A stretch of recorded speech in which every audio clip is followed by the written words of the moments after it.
What's going on? Are you guys ready for historic, helpful Honda Soundspace tonight? Now, I don't know if you guys have been hearing us talk about this on KROQ, but it truly is a historic night we're going to have here tonight because these guys, right, it's their big last hurrah. We've been with them for 23 years here at the world-famous KROQ. So without further ado, please welcome Sum 41.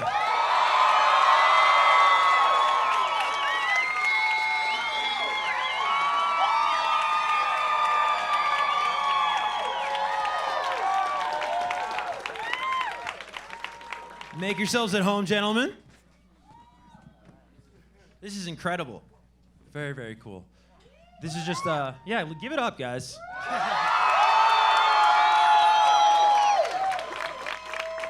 Unfreaking believable. So I thought before we start, Deryck, do you want to make any announcements? I think I've been getting into trouble with that lately, causing a lot of problems. What a wacky week, though. I mean, what was that? We all watched it unfold, of course, and just probably all got a good laugh Well, I out of didn't it. really watch it unfold because I don't really go on social media. Like, I post and walk. So I didn't really know anything about it, and I started getting text messages. And people are like, dude, Linkin Park? And I'm like, what about him? Good band. Yeah. And then it was like Oasis. I'm like, yeah, well, maybe one day, maybe. That would have been cool. And then it just kept coming in. Then people started saying, like, you know, they're doing announcements as well, and it looks like it turned into something. So, You're like, did I miss an email from Mike? Yeah. You know? It's crazy. Well, about, not even 6 months ago, these guys released an album that you may have heard of called Heaven and Hell. And in those 5 months, I mean, it's so incredible. You guys have 2 KROQ #1 hits, which is just incredible. Dopamine and Landmines. Make some noise for that. And I mean, just to put it in perspective for everybody here tonight and everybody watching online, I mean, you guys are now on the station more than the jocks are per hour. I mean, I am allotted about like 1 minute an hour to say something. Deryck's voice is at least heard 3.5 minutes every 60 minutes for the past like 6 months on KROQ. It is just everywhere, and for good reason. You guys love that record. thank you. Actually, some of the KROQ bands wanted me to ask you here tonight if you guys have any plans to sort of relinquish power rotation here at KROQ, give somebody else a chance. Probably not. Okay. Why would we do that? It's but let's talk in all seriousness. Let's talk about this record because it is sort of a concept record of sorts, right? Heaven and Hell. It's been well documented. Heaven representing the pop punk side of what you guys do so well, and then of course Hell, the more heavier side of Sum 41. And I was really thinking about that when I poured over the record and I was listening to it this year when it came out, and just thinking as a fan of you guys for 23 years, is that tension that's always been there? These two worlds that you guys have sort of so brilliantly and artistically straddled from the jump, you know what I mean? You have on your first lead single, Fat Lip, you're shouting out Judas Priest and Iron Maiden. Mm-hmm. Is that tension what makes you guys so special? I don't know if we call it tension. Yeah. It's our like a love for those kinds. Yeah, fans of. Yeah, we're many- fans of that kind of music and other kinds of music as well. And I think we just, I don't know. I don't think we ever really talked about it or thought about it. We just did stuff. Even with this record, Heaven and Hell, we didn't say, let's make a double record.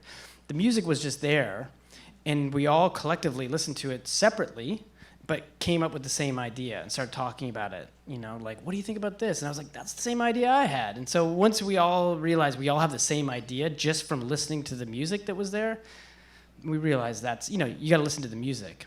Yeah, totally. And I thought, you can correct me if I have the story wrong, Deryck, but Landmines has one of the coolest backstories of a KROQ hit that I can think of in recent memory, where you are also, in addition to being the lead singer of Sum 41, a very in-demand songwriter in this town. And somebody came to you and wanted you to write some pop-punk songs, and you actually wrote Landmines initially for someone else. A few people, it was right at the beginning of the pandemic, the whole lockdown thing, and I got a few calls and emails from artists and managers and labels asking if I could work remotely with some other people. And I just thought, and at first they were saying, you know, we're kind of looking for stuff that's leaning pop punk. And I thought, man, I haven't written a pop punk song in 16 years. I don't even know if I could do it. So I thought, well, why don't I sit down and try to write some songs, see if I still know how to do that. And I wrote about 6 or 7. Landmines was one of the first ones. And once I had all those songs, I was like, I kind of like all these. And I didn't give anything to anybody. You cannot give those songs away. So that's how that happened. It was like an unintentional, all of a sudden there was like 7 or 8 pop punk songs, and they all made the record, you know, because like I said, didn't give them to anybody. Totally. And I have to imagine, I've even heard you guys talk about this in other interviews, how this year almost reminds you of 2001 just because your daily itineraries are just out the wazoo. You're going to this radio station, this concert, this tour, right? And if you did bring this tonight, I wanted to show you guys this. This is a program a KROQ listener brought tonight. Who brought this? This is a KROQ Almost Acoustic Christmas 2001 pamphlet over here. Oh, wow. Yeah. A very humble man with a Dodgers hat on. This is incredible. And you guys played this concert. And when you think back to that time period for us longtime fans, what do you remember just about the whirlwind that just took over summer '01 into, of course, Acoustic Christmas? Just non-stop. Yeah. Yeah, It always was moving. nonstop. I think the funniest thing that I think back to is that it doesn't feel like it was that long ago. Like it really just feels like a couple years ago. But yeah, it was a lot of work and it was a lot of fun and just like everything was happening so fast. It's kind of the only difference now with everything happening so fast and so much going on is that we're old enough to recognize it and take it in, because back then you're just like on to the next thing, and you kind of forget, you don't take those moments in. And sober enough, too. And we were very sober. Good point. That always helps. Yeah. I think we played 300. Yeah. It's incredible. And you talk about sort of being able to appreciate it now. I'm curious in terms of the timeline of this album, because you announced Heaven and Hell in earnest about like 2.5 years ago. And then about, I think even a year, more than a year, I should say, after that, you announced, this is the big last hurrah. You guys will be disbanding. Did something about this record inform that decision, or was this always the plan? No, it was never the plan. Nothing was ever thought of with this whole record. Like I said, the songs were by accident. The idea was just a thing that the music spoke to us. And then I think once the record was finished and it was mixed and recorded and the whole thing was done is when that hit me, I felt like this, to me, was the record that we've always been trying to make. This encapsulates everything that we've always wanted to do. That's the sound of Sum 41 from the beginning to now. It just kind of made too much sense for this to be the final one. Yeah. We were talking about 2001 just now, and there's actually the second to last song on Heaven and Hell dates back, it's called It's All Me, dates back all the way to 2003, which blew my mind, that a song can just survive that long and still make its way out to the world. It was never completed. So it was started for the Chuck album, and it just never got finished. And there's a few riffs and stuff like that have been kicking around. But that's how songs always, like there's always leftover stuff from every record that just didn't get finished. And either it gets finished for the next one or it just still gets pushed down the line, and that's kind of what happens all the time.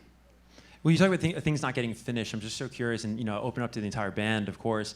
This being the last hurrah, this long, beautiful goodbye you've been giving us for over a year now. Is there anything left unfinished for you guys, creatively, artistically, thematically as Sum 41? As Sum 41? I don't know. We've done a lot. Yeah. I mean, to go back to the question about there still are some songs. Like I know there's a couple half-written songs from Does This Look Infected that I've still never finished, and they'll probably never get finished. I mean, they're just. I've gone back to them and I'm like, man, I really like that riff, but why can't I get a good chorus for it? And it just sits there, Yeah, totally. And when looking ahead, of course, Deryck, you've got your book coming out. Yeah. October 8th. Yep. Pre-order available now. Yeah. Walking Disaster, right? Also Sum 41 song. You have so many songs, of course, in the catalog. Why did you go with that title?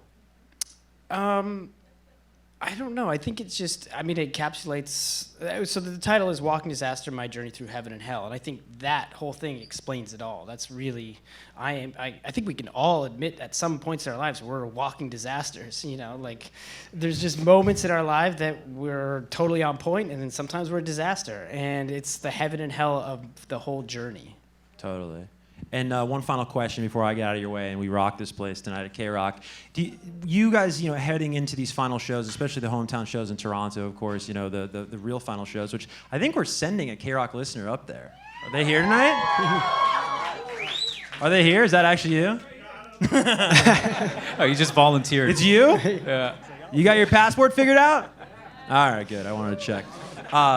This ought to be just special shows, but I'm curious, is there, and it doesn't have to be a band, maybe it's like an actor or maybe it's something in art that you've admired their way they've said goodbye, that you thought, wow, if when my time comes, when I write my final chapter as Sum 41, Oh, dude. Denzel in Training Day.